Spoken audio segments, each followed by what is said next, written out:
some of the things that we're discussing. The church has always had periods of difficulty. The church in the early days, in the apostolic days, had difficulties, and the Bible never, ever shunned to tell all of it. If they tried a communal plan of sharing all things in common, and if it did not work for them, and it gave rise to Ananias and Sapphira, and if it gave rise to laziness, and if it gave rise to some deception, and ultimate impoverishment by the early church, the Bible did not shun to tell us all of that story. Therefore, we should not shun to recognize it when it has happened among us. Because what happened was that we accepted only one half of the story and never looked in 1920 at the aftermath that happened even in the New Testament. If the New Testament tells us the story of the betrayal of Judas and the impetuosity of Peter and of the conflict ultimately between Paul and Barnabas, and finally Paul's change of mind about his attitudes toward Mark, and if the Bible tells us about all of these imperfections in the early church, we should not now, 2,000 years later, begin to ascribe to those early leaders of the Christian movement anything close to divinity. Only Jesus Christ was perfect. Only Jesus Christ did everything to perfection. Paul didn't, Peter didn't, John didn't, none of these did. But we sometimes, in our enthusiasm to make all things perfect, and sometimes in our enthusiasm to kind of enshrine the past, forget that it just wasn't perfect among them. Only Jesus was perfect.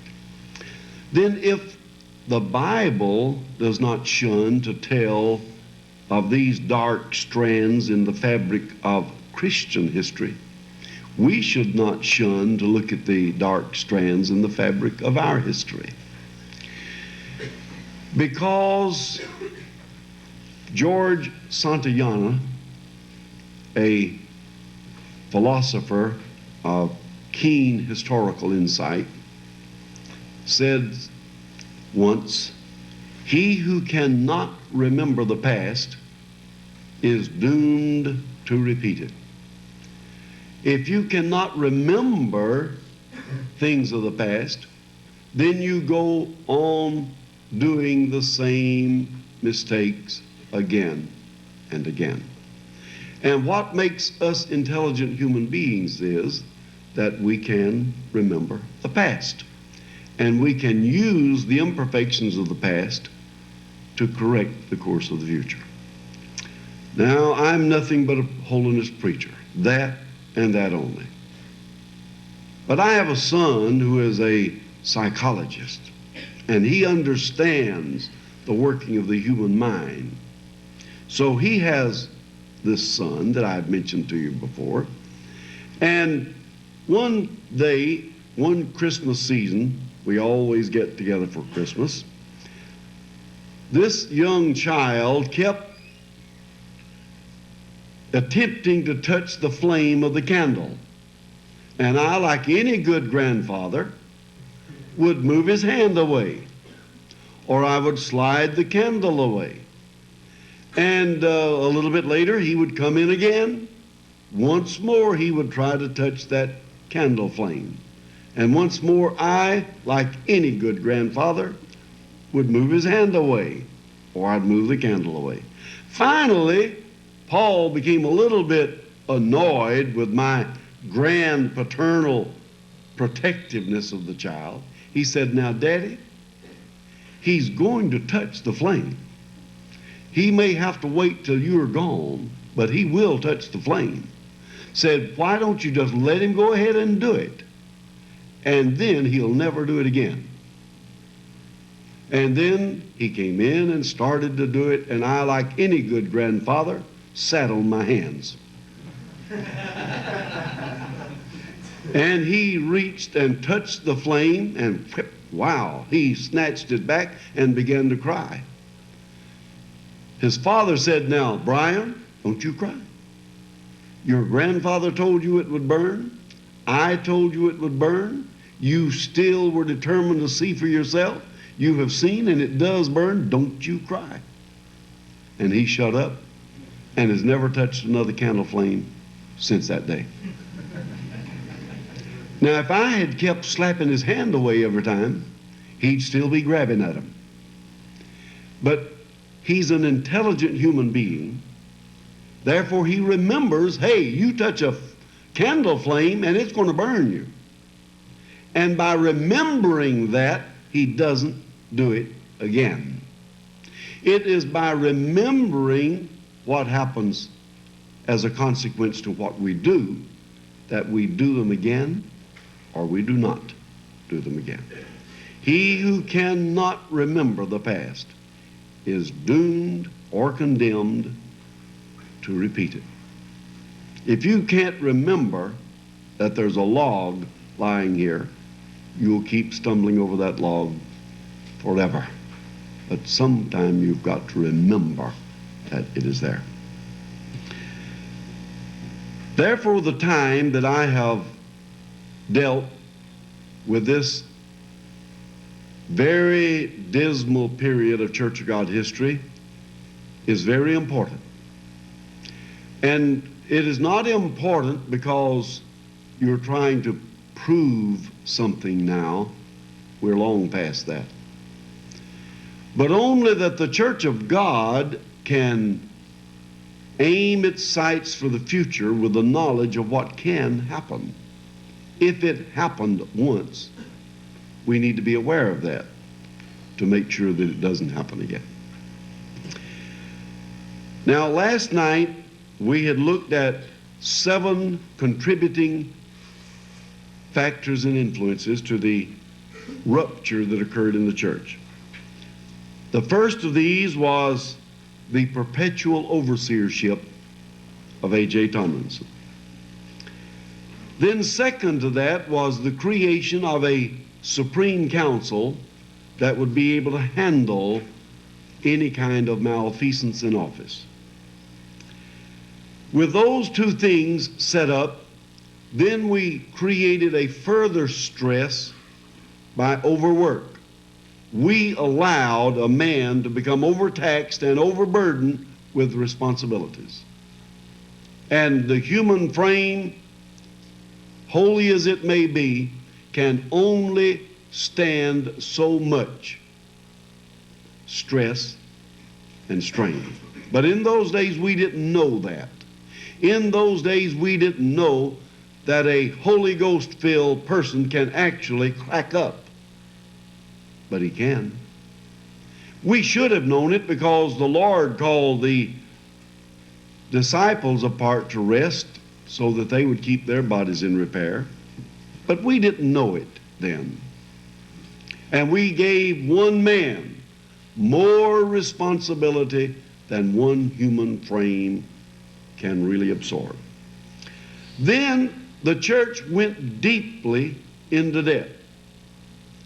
$23,000 in debt for an auditorium, about $27,000 in debt for a publishing plant.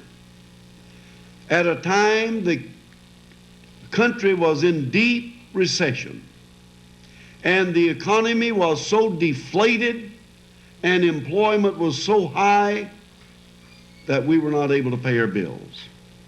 The auditorium debt, the post-war recession, the publishing house debt. Then on top of that, we compounded our problems by revising a financial plan once again in an effort to be more spiritual, in an effort to be what we thought was a scriptural mandate. But what we did then, and the mistake we made, was to interpret a fact of New Testament history for New Testament mandate. They were not mandated to have all things common, and certainly we are not mandated to have all things in common. Therefore, the church now faced a time of terrible, terrible trial. If you will turn at this time, let us look at where we are. I'd like to read to you from page 157. History has taught us that all great institutions must prove their right to exist by surviving a period of ordeal within their walls. When principles were not sterling or unalloyed, many institutions that refuse to be overwhelmed by an alien foe have been destroyed by disintegration or internal strife. Paul warned about that. He said, if ye bite and devour one another, take heed that ye be not consumed one of another. The Bible says that the devil is a roaring lion walking about seeking whom he may devour. And many a person, and many a body, many a congregation, many an organization that he could not ingest, he could not devour, he could not destroy, ends up destroying itself. That's what Paul says. The devil, said Peter, as a roaring lion walketh about seeking whom he may devour. Well, if the devil tries to devour the church of God and can't do it, he can quit trying if he can do one more thing: get us to biting and devouring one another. And we do the devil's job for him. That's right. In a local church or denomination or anything else, if he can get us bickering and fighting and biting among ourselves, we will do the devil's work for him. He couldn't do it. He could not do it in any way, but we end up doing it. So the attention I am giving now to this somber period is that the church may be warned never ever to let it happen again. All right, the picture is set, the stage is set. Now then, we're all ready. Something begins to happen. Out there on the field, people were going hungry. Out there on the field, there were children who were actually underfed and undernourished. These are some of the things that Mr. Tomlinson said. Every preacher and worker has my sympathy and love. I'm on page 160. I know what it is to be without a penny and to have to get to my appointments the best way I can. Then he said, I am exceedingly sorry that the funds at headquarters are not sufficient to supply the needs of the ministers. Every church should do its best to help in this with free will offerings. So many of our people are without employment that have no income upon which to pay tithes. Let us try to help one another all we can. If you and your children have not had the proper food, and the little ones have cried for bread and been put to bed hungry, your general overseer and his family know how to sympathize with you.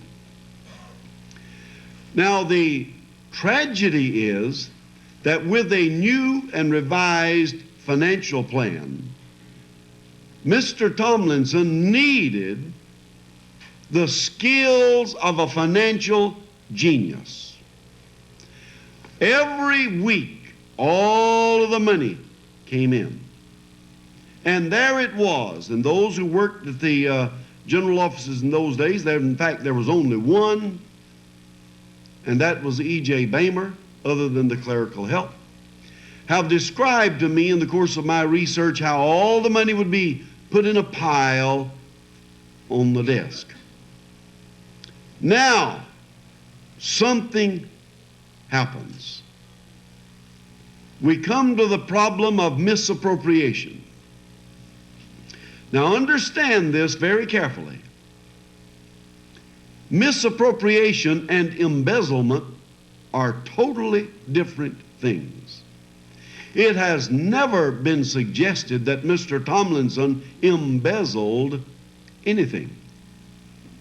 But that he misappropriated money, there is no question, and has never been any question.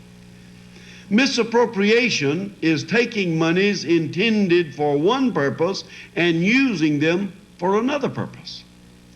Embezzlement is taking funds that belong to an institution and using them for yourself. That's stealing. Misappropriation is not stealing. It's simply appropriating in an improper way monies designated for a particular purpose. We all misappropriate almost every day. I do. I'll guarantee you it's done in almost every home. And here we are. Mr. Tomlinson has this money on the desk, and here is a company ready to foreclose on the auditorium, and he takes money from this pile and makes the payment on the auditorium. But that money was not to make the payment on the auditorium. That money was to pay the preachers. Do you see the difference? He took money that was designated for one purpose and used it to save another aspect of the church. Now then, there is a period that anyone caught, and I certainly feel deep sorrow and deep sympathy for this man. He was battling against absolutely impossible odds. And for a while, he was on a tightrope. If he had pulled it off, he would have gone down in history as a financial genius. He would have saved the auditorium, he would have saved the publishing plant, and he would have saved the church. But he was skating on thin ice. If he doesn't pull it off, he is a villain. There is no in between. He will either be a genius or he will be a villain. And the reason was that he misappropriated. He took the money, part of it, intended to pay the preachers, and applied it for the payment of church debts. Now, when our family comes together for a family reunion, as we do twice a year, there's a difference in the generations. I am of the Depression generation. I go into a restaurant and I go to buy. I do it as instinctively. I can't help it. I have tried to help it. I cannot help it. I don't care if I'm going to pay for the meal or you're going to pay for the meal. I start out at the cheapest thing there and work up how high I can go. But I have some children that never heard of anything like that. They go in and order what they want. And nothing in the world drives me bananas more than going in where you've got a menu and they don't even tell you what it costs. You're not even supposed to think about that. You're supposed to get what you want, and whatever it costs is what you pay. I'm sorry. Those of us who lived in the Depression got tabbed, buddy. We'll never get over it. We're still living with that depression mentality. We look at the cheapest and then see how far do we dare to go up, you know? And I can't help it to save my life, to believe that a little savings here or a little savings there is a beneficial thing. You understand? That's me. Oh, I still, even this morning when I called my office, I can't help it. I have tried. Watch my watch to see how many minutes I talk. But man, we've got some kids that talk over long distance like they're talking in the next room. I've seen them talk overseas for an hour. Little chit chat that you don't know about. And it's on my telephone bill. Man, it was driving me up a wall. And so the mother and I instituted a law. You call, you pay. Call right back. Find out how much it is and leave the money for that telephone bill before you go home from Christmas. My wife is the treasurer, and she collects it, and she's hard-nosed and rock-ribbed. I'm an old sweet softy, but boy, she is a real, she knows how to get that money out of those kids that have been abusing our telephone. Now then, she's liable to end up Christmas with a couple of $100 to pay the telephone bill when it finally comes in. Now that money has been given to pay the telephone bill.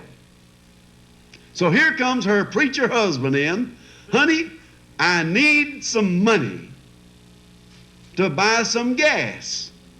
Or I need some money because I've got to go off on a trip and I'm liable to have a motel. And she says, well, all the money I have got is this telephone money. That's good enough for me, I say. And so she'll give me $100 out of the $200 appropriated for telephone paying. Now that is misappropriation.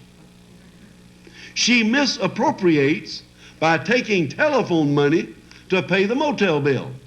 And every one of you do the same thing day by day. Your mothers and dads send you money for one purpose and you find something that you need a little more, a little quicker, and you go ahead and use it. That is misappropriation.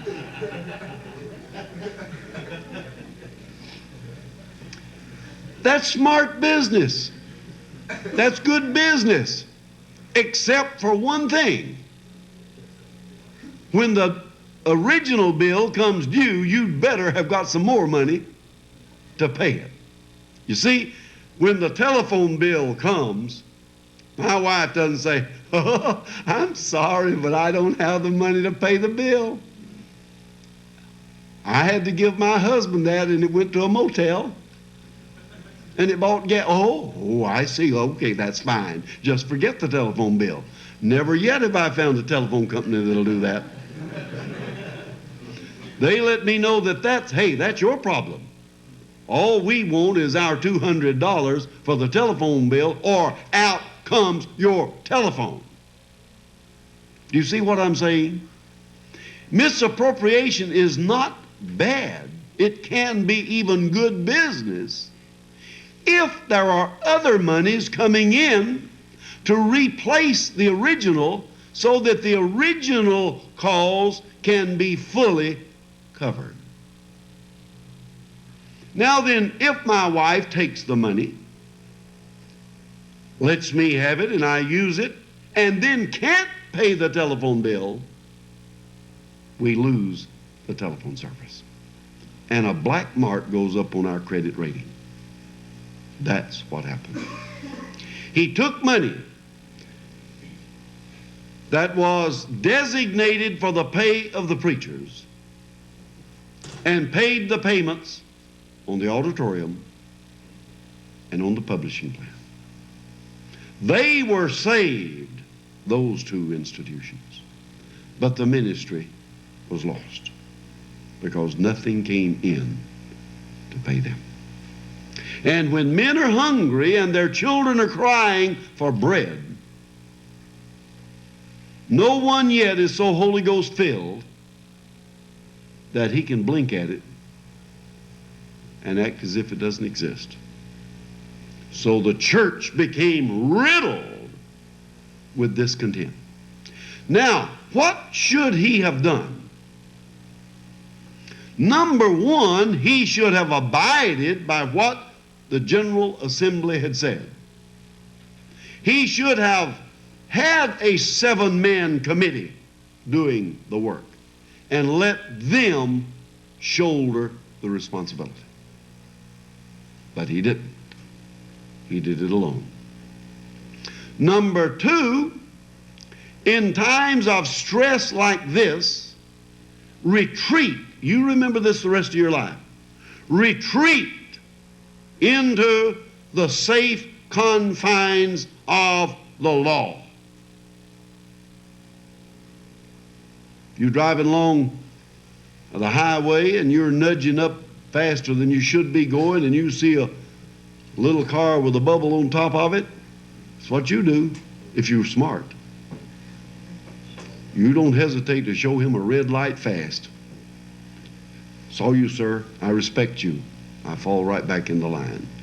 Because there is safety in law. If he had fallen back into the safe trenches and walls of the law, we would have lost the auditorium very likely. We would have lost the publishing house very likely. But we wouldn't have split the church. Do you see what I'm saying? If everything is going along very, very good and smooth, and the waters are mirror smooth, it doesn't matter a great deal about law. When I'd be moderating the General Assembly, as long as everything is going along good, you can stand there before that sea of humanity and be relaxed. Relax the people. But just as soon as it begins to get rough, you better shrink back into the stern confines of parliamentary law. There's always safety in law. So therefore, when the waters got turbulent, he should not have exposed himself to the elements by getting outside the walls of the law. This is church law, and the church law said he should have had 7 men, and the church law said that he should have sent this money to the ministers, or the committee should, and the church was responsible. He wasn't responsible to pay for the auditorium. He wasn't responsible to pay for the publishing plant. He was responsible only to manage that which came in. But he didn't do that. The result was that the church called on him, and I've closed this out now. The church called on him to step down from being general overseer. They appointed a committee to work with him. This constituted the first executive committee. This was done in 1922.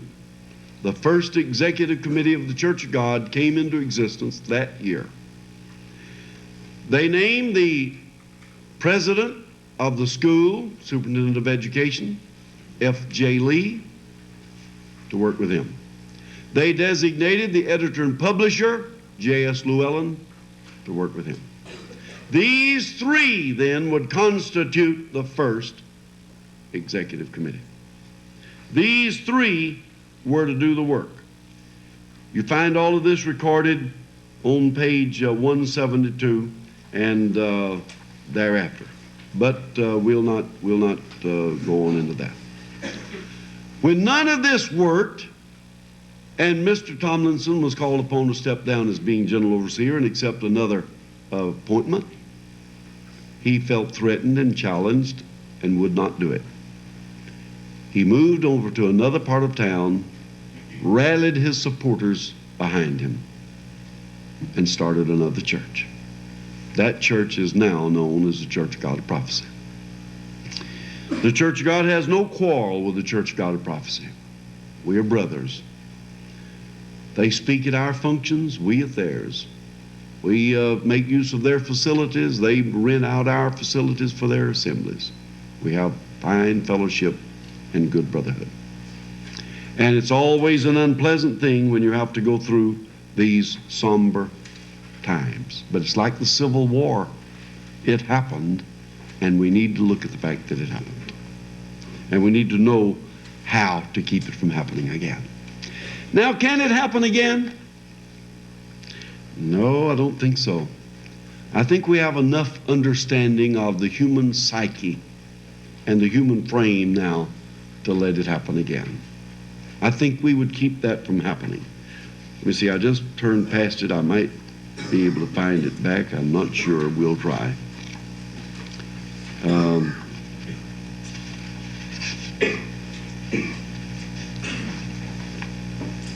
Somewhere in the part that I have flipped so blithely past, I have a list of all the different things that he was doing. Yes, here it is on page 169. On September 2, 1921, he wrote in his journal that he was filling the offices of general overseer, editor and publisher, publishing house business manager, superintendent of the Bible training school, and superintendent of the orphanage and children's home. Then Tomlinson also stated that he was personally distributing the money to the ministers. That was a violation. He noted that he worked an average of 18 hours a day and that he hardly ever found time even to go to town.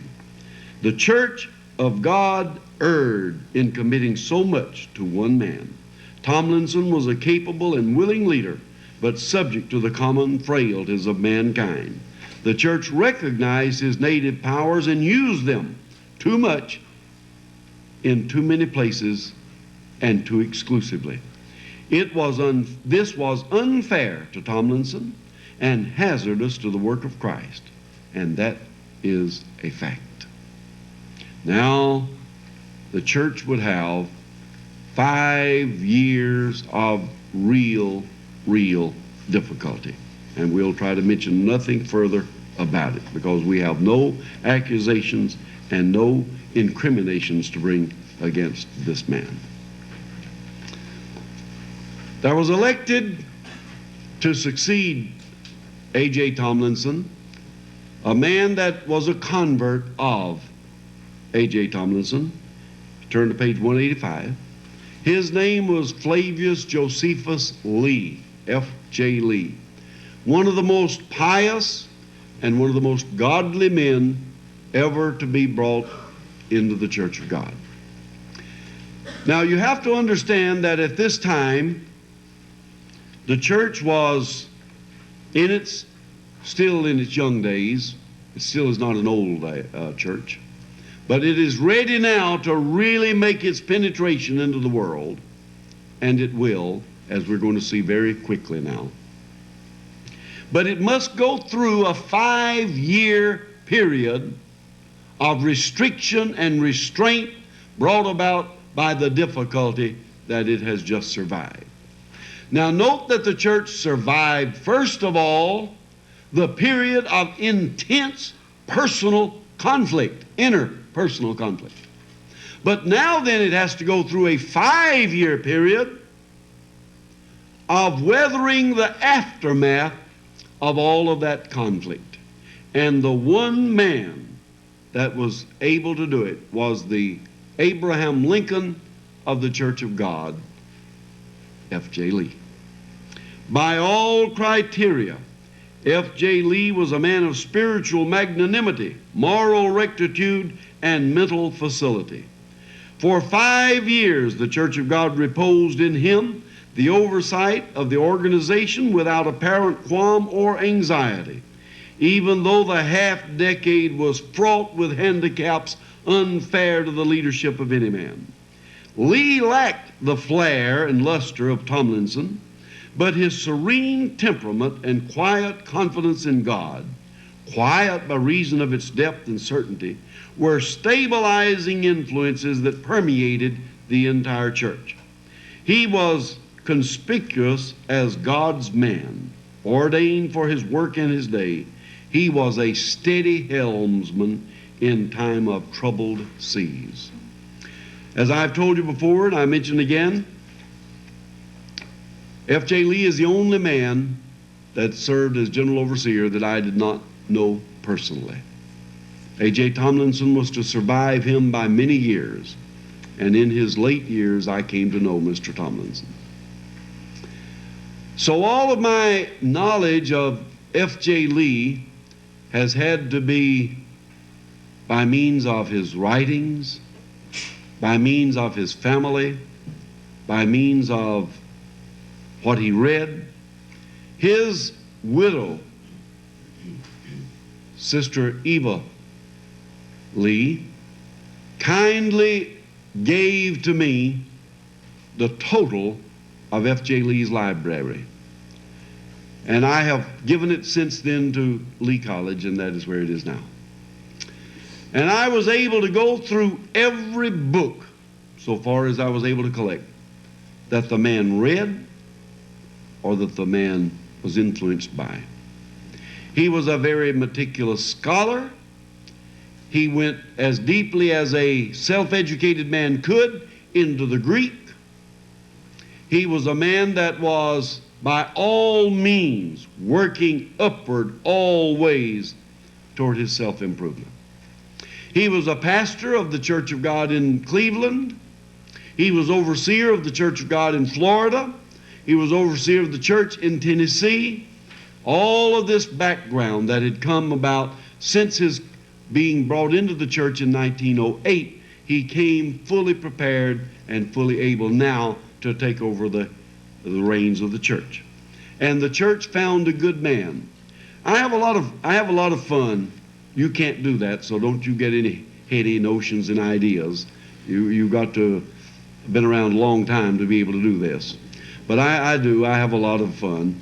I go back over all of these men that were one time general overseer to see how many of them could be elected general overseer today. Not many would make it, I guess. And because the whole dynamic has changed. Brother Lee was so quiet. Brother Lee was so unobtrusive. He was not by any means a glad hander. He was not by any means one that was somehow projecting himself. An introvert more likely would describe him than an extrovert. You would never really be aware he was there except for one thing, and that was the tremendous piety of the man. When he went into a place, and sometimes today, unfortunately, we're not too impressed with that. But when he would go into a meeting, all the records that I could find, all the reminiscences I could find, all the things that I've been able to discover about the man, is that the place would become hushed and quiet because there was in their presence a man of God. Now, if that doesn't happen today, I don't know why. Is it because we don't have the men who have that kind of piety? Or is it because we don't have people that are that sensitive to piety when they see it? I don't know. I raise a lot of questions that I'm not able to answer because I don't know. I leave that up to a future generation to make these determinations. Now then, we're more impressed with flair. Forgive me, but once again, charisma. And forgive me, once again, very apparent forcefulness, none of which F.J. Lee had. What he had was piety, and what he had was good, solid, moral fiber. And that was what the church needed. That's one of the little occupations that I follow sometimes as I've gone over every man that has ever served the church in any leading capacity, and I have studied that man, everything that he wrote, everything that he read, if I can discover it, and have tried my best to come to understand his mind and what made him think and what made him tick and how he operated, because these are the things that will give us the ability to chart our course for the future. And everything about this man is something that I admire very, very deeply. Now then, F.J. Lee starts out. And I call them stringent years. The entire tenure, reading from 188, the entire tenure of Lee as general overseer was straightened by the interminable legal maneuverings so that the full potential of his leadership was never known. Lee became a guiding light and spiritual counselor of the church in a time of distress. His correspondence files reveal the magnitude of his influence as men and women all over the country sought his advice and counsel on many matters, both spiritual and private. He carefully responded to these queries and endeavored to give understanding and assistance. He steered the church when there was a threat of rampant fanaticism, and by example and declaration led the church in the faith of divine healing and spiritual gifts. People came from all over the country to Brother Lee just to get him to pray for them when they were sick, just to get him to lay hands on them, and they were healed. And I have listed here in the book a great number of the healings and all that were wrought by the hands of our Brother Lee. You can go through it and find out the kinds of things that happen. We will get to that at our second session momentarily. But you'll turn to page 194 about it, and let us look and see some of the things that happened. The footnote on 194, the 4 volumes of Lee's diary are replete with instances of miraculous healings. Praying for the sick was a commonplace part of any Pentecostal ministry, but Lee frequently conducted special healing services when he was pastor of the Cleveland church.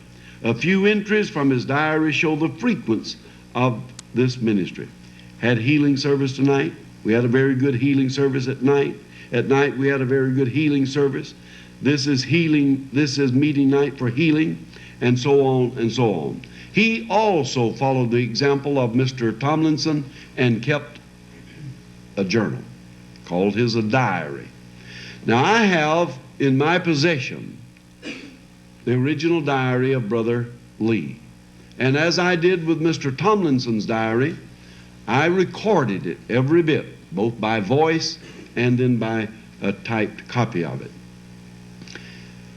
There is no comparison. There is no comparison at all. A.J. Tomlinson produced a diary that is a work of literary worth. F.J. Lee's, by comparison, is sketchy and amateurish.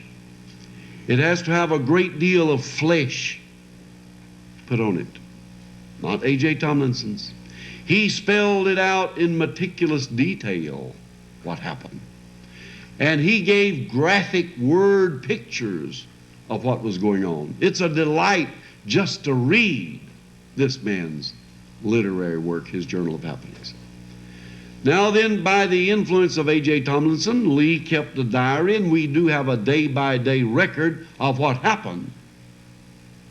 But we don't have any day-by-day record of the stresses and the strains and the difficulties and the turmoils that caused it to happen or that resulted from its having happened.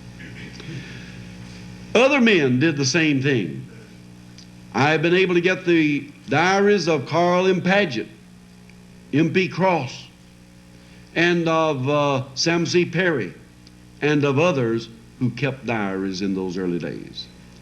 Now then, with these accumulated documents, we've been able to come up with a pretty good picture of what happened. But from this point on, we launch out into that which is contemporary. I draw a line right here. And I regard in church consideration that everything that we have discussed up until now is ancient history. Now then, we're ready to enter a period of modern history, and it's going to last for about 20 years. And from that point on, I call contemporary history. So when we come back at 11 o'clock, we'll get right into our period of modern history. We're going to see a great deal of regulation and organization come about now. that had not really got started. A.J. Tomlinson was so creative. He was so dynamic. A.J. Tomlinson was so forceful as a minister that he dominated the whole scene as if he were a huge oak tree dominating the horizon. I have spent a lifetime now, starting back when I was a young student at Lee College. In my teens, the president of the college at that time called me into his office and told me that he sensed in me an involvement in an understanding of, an interpretation of the affairs of the church. This was in the 30s, by the way. And at that time, gave to me certain documents and certain materials and a lot of insight that did indeed trigger a tremendous desire to know and to understand and to interpret. I had brought into my Christian life journalistic training. I had majored in journalism and had written published works even while I was a teenager, not of a Christian nature, I must, with some shame, admit. And so, seeing this brother, who would finally become a general overseer himself, quickened my interest in it. And all the years that passed, I gathered everything I could ever find. I was like Brother Lang over here, who just brought me a huge pile of all my books that I'm in the process of autographing. Over the next 2 or 3 sessions, we'll get to them all, Brother Lang.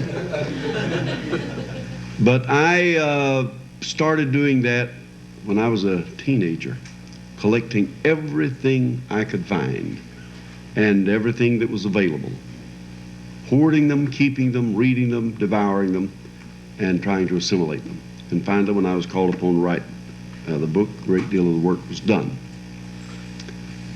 I'm only saying those things. I'm not saying those things about myself. I'm saying these things to justify what I'm about to say.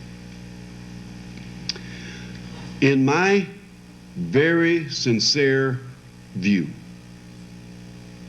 there have been 2 leaders in the Church of God of the kind of height and the kind of overweening influence that A.J. Tomlinson had. He and one more who is still alive, whom I will not name. You will have to go to my journal when I'm gone and forgotten to find out who I think that is. But I'm saying that then to tell you that God raises up men and endows them with special powers and special leadership qualities that do not always come through from conspicuous things, though in A.J. Tomlinson's case they did. And in the other terrific leader's case, there's a great deal of conspicuousness as well. They don't always use these massive gifts and potentials for the best purposes. Sometimes they let them get scattered on peripheral matters instead of dealing with the things that really count. Mr. Tomlinson did, and it trapped him, and it caused him to fall. He did recover, however, and did go on to lead a sizable group of people, the Church of God of Prophecy, with a great deal of success. Now, I should mention to you that at Lee College we have a bronze bust of A.J. Tomlinson on display. In our publishing house we have an oil painting of A.J. Tomlinson on display. In all areas, we have tried and do now try to honor this man as our first general overseer and as our great organizing genius. This man took over the Church of God when it was a little mountain assembly. And I was actually brought to tears. I literally wept when I read about his first office, how he had to take orange crates and turn them on their side to hold his books and put them in the corners of a little cubicle, not even as large as a modern-day bathroom. And he sat there in that little cubicle and built the Church of God up around him. And the misfortunes that befell him, due in part to his own egocentricity, due in part to some very bad influences that were around him, and due in third part to the fact that the church overloaded him both with responsibility and with adulation. The church came almost to the point of papal recognition of the man. And after a while, when you're lauded that highly by so many people for so long, you come to believe it yourself. And that's what happened. And therefore, there was a tremendous diminution of his effectiveness for the cause of Christ. He had a blind spot, a great, terrible blind spot. And I have not yet met a great man that did not have somewhere in his armor a blind spot. But Mr. Tomlinson's blind spot was at a place that made him vulnerable and made him make some mistakes.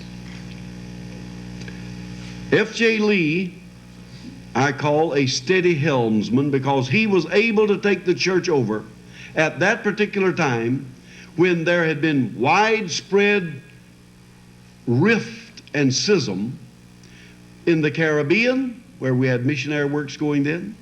In Virginia, the state where I now am, that state almost totally went with Mr. Tomlinson. In parts of Arkansas, parts of Georgia, parts of Florida, and a number of other places, the church was torn asunder. It did not break out evenly, and we don't reckon it to be a schism, because in the council there were 12 men, and 10 of those men voted for the impeachment. Now, you've got to understand the impeachment, just like you've got to understand embezzlement and misappropriation. They're totally different things. Impeachment is not the same as guilt. When you impeach, you simply agree that a man should have his actions investigated and tried. There was never a time that was found otherwise until June of 1923, when the whole body of ministers came together, and it was called the June Council. But these 10 men recognized that there were such questions that they voted that he should at least be answerable for these things. 2 of the men stood with Mr. Tomlinson. That was just about, no, that was a little more. All across the church, it broke into 2 pieces, about, in percentages, 90 to 10. About 90% of the church remained very faithful to the Church of God, and about 10% went with Mr. Thomas. But that created a great deal of consternation and a great deal of unrest, and that's where Mr. Lee came in. If we had not had him at that time, then it would have been terrible indeed. Because under Mr. Lee, the church began to let other leaders grow real strength and growth cannot grow and flourish underneath a fully leafed, shadow-giving oak tree. You don't find strong growth under an oak. The oak takes all the sunlight. The oak soaks up all the moisture. Therefore, you don't get any sturdy growth underneath an oak tree. And an oak tree, Mr. Lee was not. He was a steady, pious, godly helmsman who allowed others to grow up underneath him. On page 195, I mentioned one of these men. This man had been brought in by Mr. Tomlinson, but now then he begins to move forward. In 1921, a pious pioneer of Pentecost was secured to serve as secretary of the church and clerk of the assemblies and elders' councils. His name was E.J. Bamer, who had received the baptism of the Holy Ghost in 1907 at the famous Azusa Street Mission in Los Angeles. He joined the Church of God in 1910 and labored much in the expansion of the faith. He was overseer of Arkansas for a brief period and was on the Council of 12 from its beginning in 1917. He was a member of the Council of 12 for 29 years, the longest of any man who has ever been in the Church of God. And no one will ever be able to match that record. There's just about no way that a man could ever match a record of 29 years like that.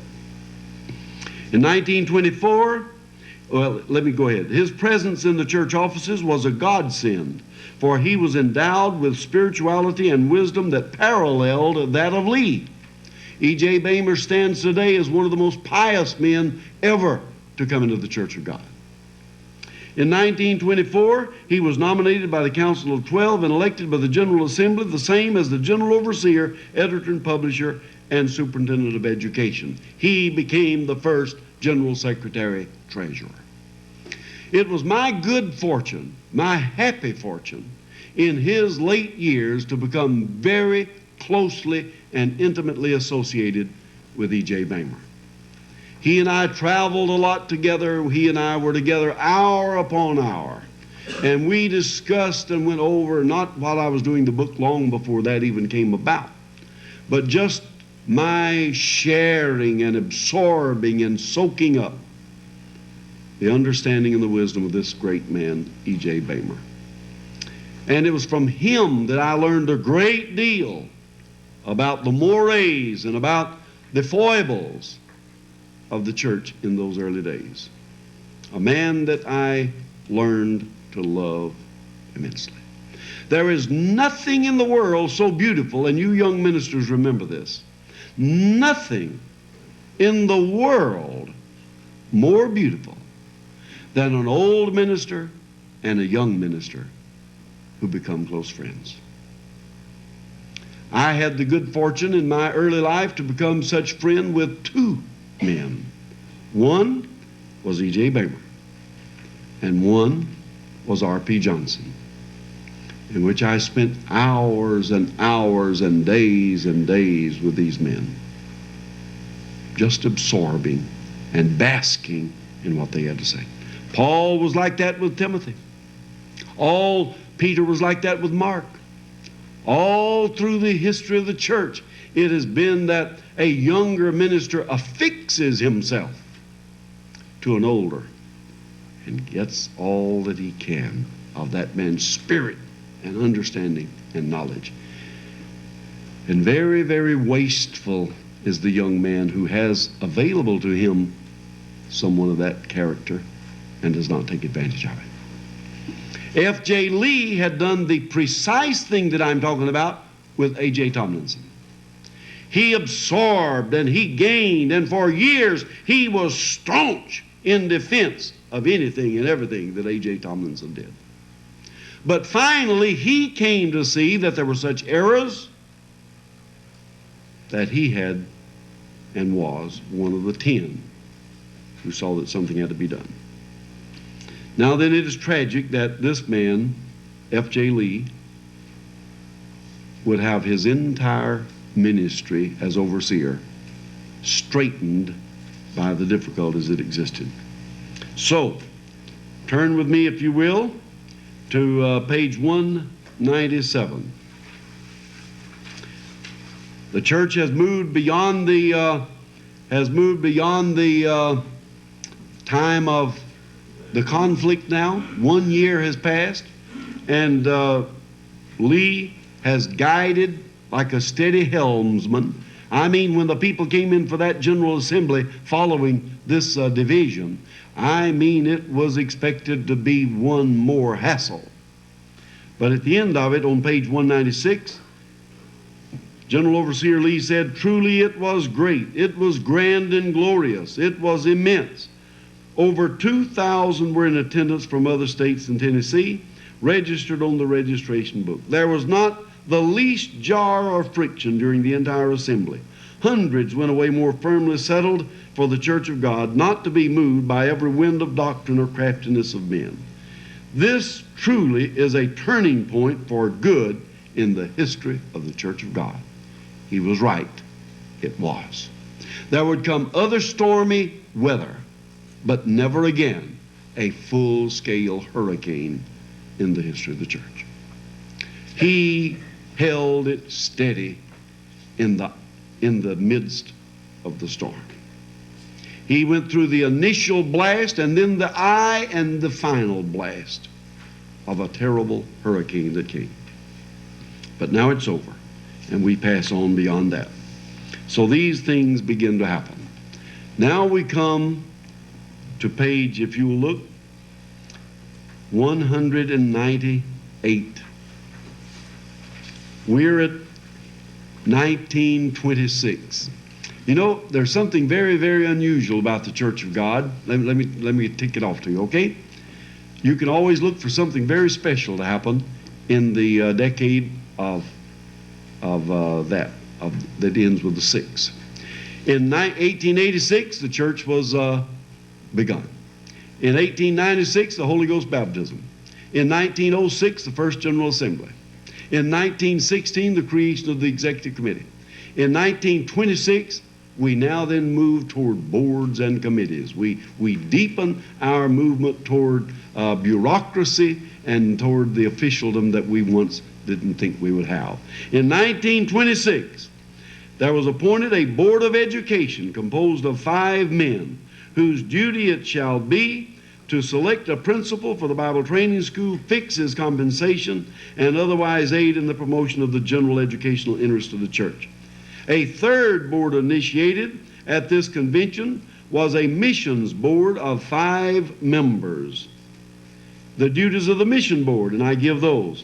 Now then, this means that in 1926, a step was made toward organizing the church in departments and organizing it in boards. There was another on page 197. The 3 of them were a publishing board, a school board, and a missions board. So you can always know that these 3 ministries have from the very beginning been in the forefront of what the Church of God is doing. And these became full-fledged departments of the church in 1926. In 1926, their direction and their controls, their guidance, and their welfare was given over to these boards and these bodies to handle. And from that time, we have added and added and added until today. We have quite a number of boards, and we have quite a number of departments, and we have quite a number of special ministries in the church. And this is good, because no longer, and F.J. Lee saw that, no longer could the general overseer sit there and control and direct all the motion and all the movement of the church. So he very, very wisely begins to gather around him capable and competent men who will be able to do the work. One of the very questionable things that happened at that time is that which I cover on page 199 and 200, and that is when the South and its mores finally lent themselves to the division of the black work of the church and to bring it back, to separate it for a general assembly and under different supervision. All of that would be corrected in a later year and we would be brought back as one. But in that year, such a division happened.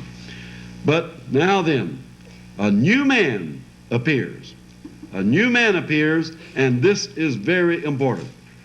At the Assembly of 1924, which was attended by 4,000 out-of-state delegates, the publishing committee selected S.W. Latimer to succeed J.S. Llewellyn, whose services had become increasingly undesirable.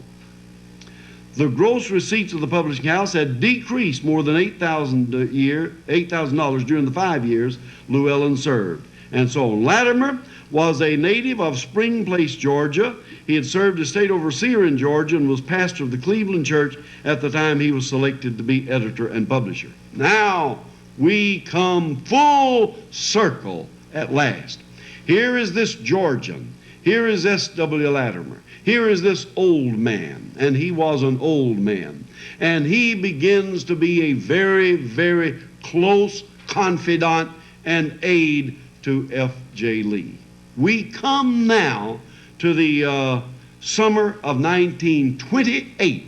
The church is now out of its difficulties legal and out of its difficulties of identification, and now then it is full force on. The church has now grown to the point that it has about 27,000 members in numbers of parts of the world. And from this point on, it is going to be exactly as that. I was telling Dr. Black this morning something that I find very interesting. Have you heard of our Double in a Decade program that we're now in? We started out in about 1976 to double in a decade, right? Okay, we're going to double in a decade. That's great. That's beautiful. And when General Overseer Cecil Knight was giving the details of his great expansive program, how we're going to double in a decade, we're going to do that. I shouldn't have done it that way, but that's just one of those little niggling things a man has that's a kind of a detriment to his otherwise sweet personality. I just have this little kink in my personality, and it bugs me sometime about every 25, 30 years, something like that. It bothers me. Otherwise, I just go on and enjoy it, you know? Well, and I talked to the General Overseer, and I said, Brother Knight, I would like to applaud your Double in a Decade program. He said, thank you, Charles. He calls me Charles. And I said, that's fine. I said, you know, it's a good thing you're doing that, because if you don't do it, it'll be the first decade in the history of the church it didn't happen. We have doubled every decade from the beginning of the church until right now. So if you don't do it, you're a bummer. And so for that purpose, I just went back a while ago and looked through. In 1886, we had 8 members. In 1896, 130. In 1906, we had more than 260. In 1916, 8,059. In 1926, 25,410. In 1936, 64,614. In 1946, 115,978. In 1956, 288,737. In 1966, 449,519. In 1976, 828,643. If we're going to double in this next decade, the decade that we're in, we're going to have to come up with 1,600,000 members by the end of it. Just a little tidbit there of how if you ever wonder how we have fun, and if we have fun, that's how we have fun. Needling each other a little bit. And of course, it becomes increasingly difficult, more difficult the larger you get to double in a decade. But it looks like we're going to make it. Looks like we will double in this decade, which will keep the record intact that we have doubled our membership every decade since the church began. Now, this was happening even in the face of the storm with F.J. Lee. But something that I don't know happened. I really don't know. I'm a product of the old school. I am definitely of the old school. Can't shake it, wouldn't want to if I could. I came up in the Church of God in the late 30s, early 40s. And trusting God with your body was a way of life. But in the summer of 1928, F.J. Lee became sick. He who had been so effective in a healing ministry long before we had tent crusades and long lines. That was part and parcel of every Church of God minister in those days. Now he is felled by cancer. During this time, he was not able to carry out his camp meeting assignments, and S.W. Latimer came to his assistance and traveled for him. S.W. Latimer did much of the work that the general overseer should be doing that summer, 1928. What I don't know is this: F.J. Lee never, ever consented even to be seen by a physician. That was so much a part of his belief and his conviction and his conscience that he died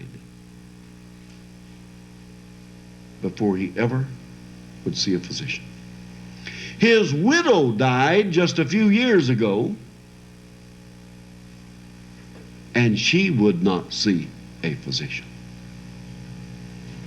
Never did. Never would. That deep was the conviction. Now, F.J. Lee was the general overseer, and he died at the assembly of 1928.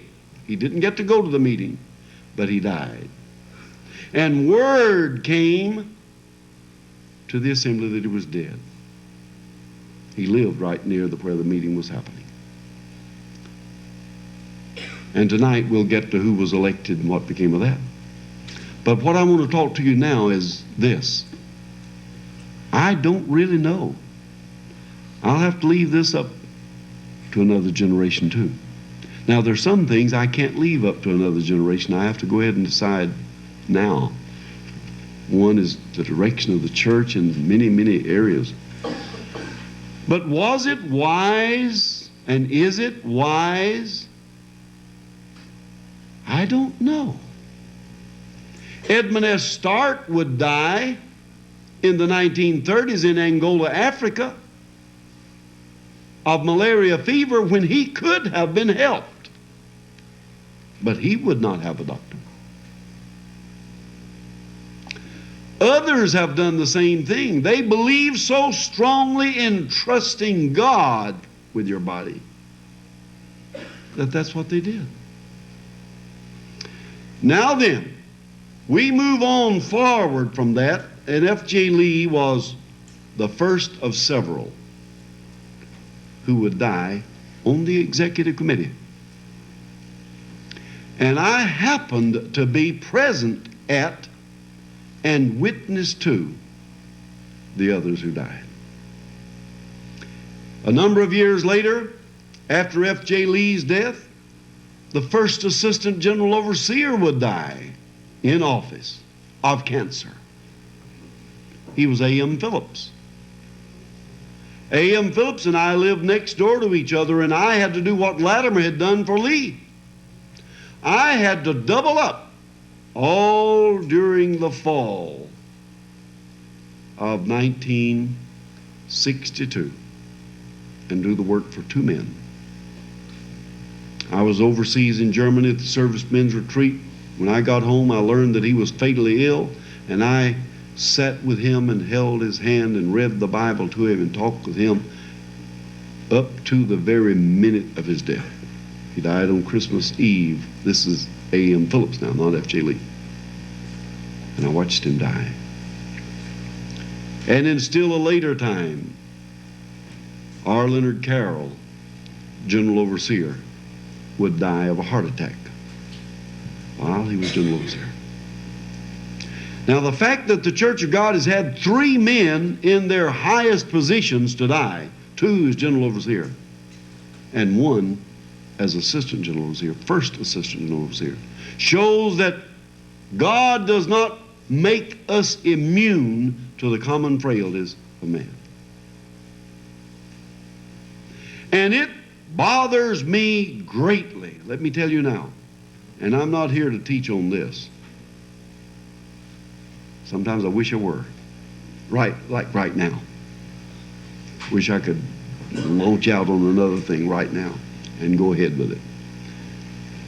The devil is trying to overthrow the Pentecostal movement right now by loading us down with great gobs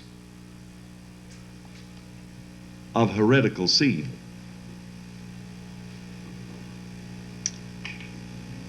God wants all of us to be rich. That's one of them. If you have trust in God, you never will get sick. The next step is you won't die, and I've already heard that one. Never will die. You see, the devil would like to make us to so exaggerate the promises of God that all of it is laid aside. Don't you come up to me preaching as a gospel something that won't work in any part of the world. Sometimes we confuse God's blessings with God's promises. God didn't make me rich. He promised to supply my need. And before you tell me that it is God's promise that I can be rich, you've got to convince me that promise holds for the Christian in Bangladesh and India and Haiti and everywhere else. His promises are the same the world over. His blessings are to whom he will. Do you see what I'm saying? Don't you come up to me. God knows I've had enough of them to do it in late years. If any of you are out here in California, I sure hope I get to come back sometime. Because I sure do think we need to understand the Word of God on those things.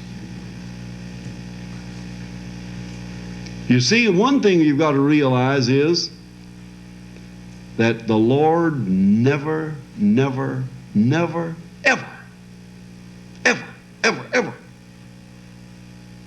makes his people immune to the common frailties of man.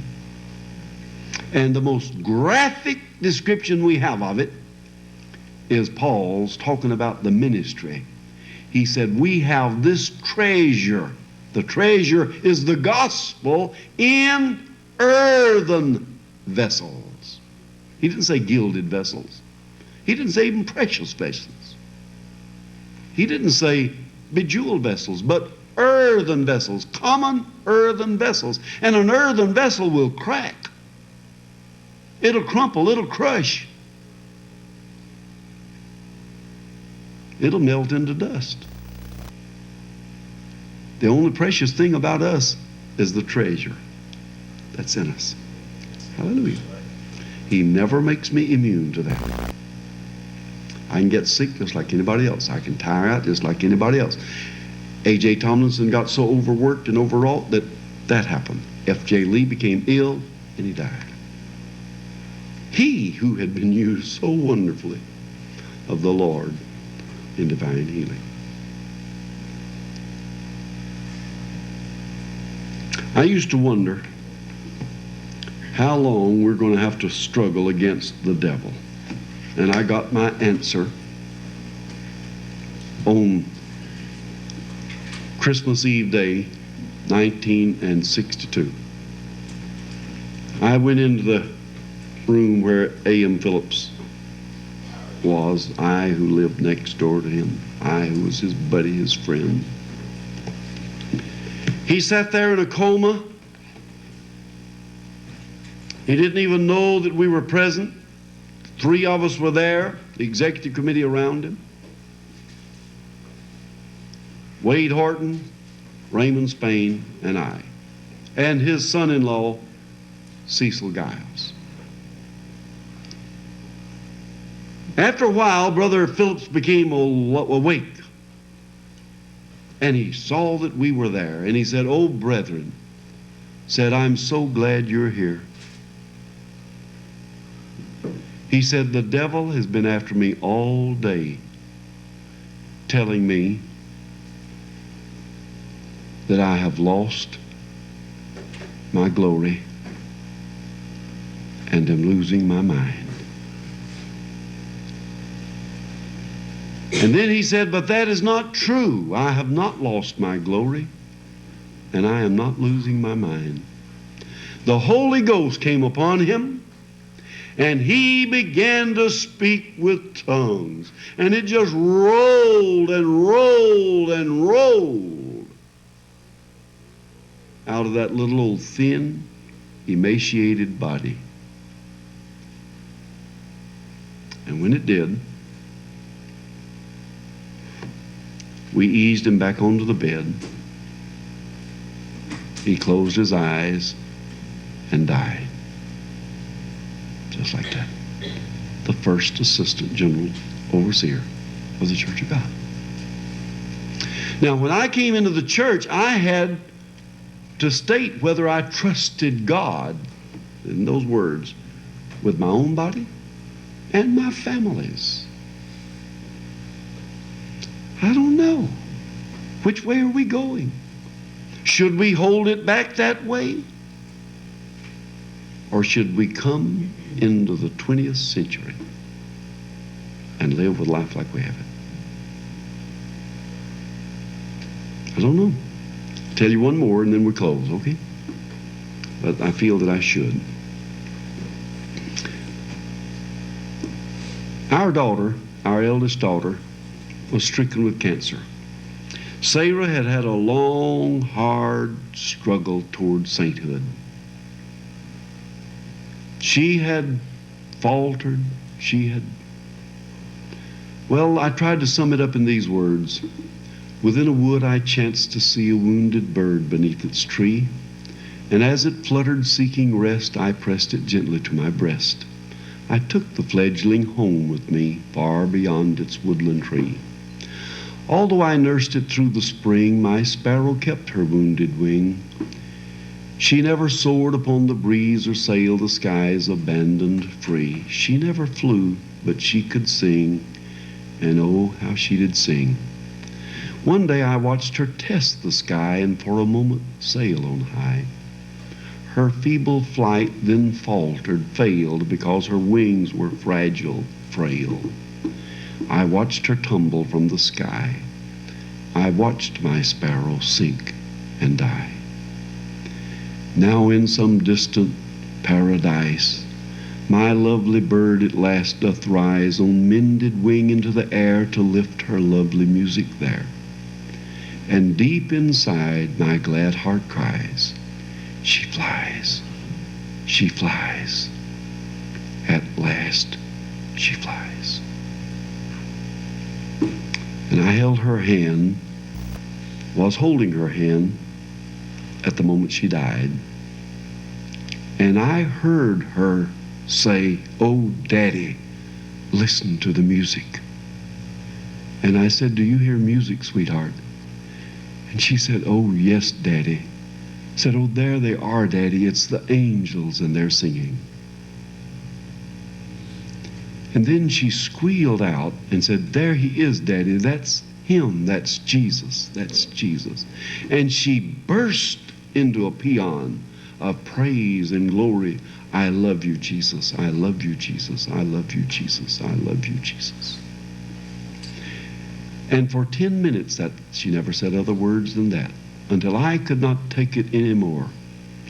And I dropped to my knees and I said, "Oh God, my child, your handmaiden, is beating at the door. Please open the door and let her in." God opened the door and she went in. I don't know. I don't want my doctrine to become influenced by some experience. I don't know. But wasn't there glory in the fact that God used whatever he could to bring her to sainthood? It was a long, hard struggle for Sarah. Who knows? I don't know about F.J. Lee, and I don't know about A.M. Phillips, and I don't know about Leonard Carroll. All I know is God stood back and let every one of them die. And all I know is that precious in the sight of the Lord is the death of his saints. Amen. Excuse me, I didn't mean to get sentimental, melancholy. I didn't mean it at all. But this is something that you are going to have to wrestle with. This is something you've got to wrestle with. We've got to come to grips with what God sees and God expects of us in this very thing. Amen. Please forgive me for becoming sentimental. I didn't mean to. I had no intention of it. But God bless you.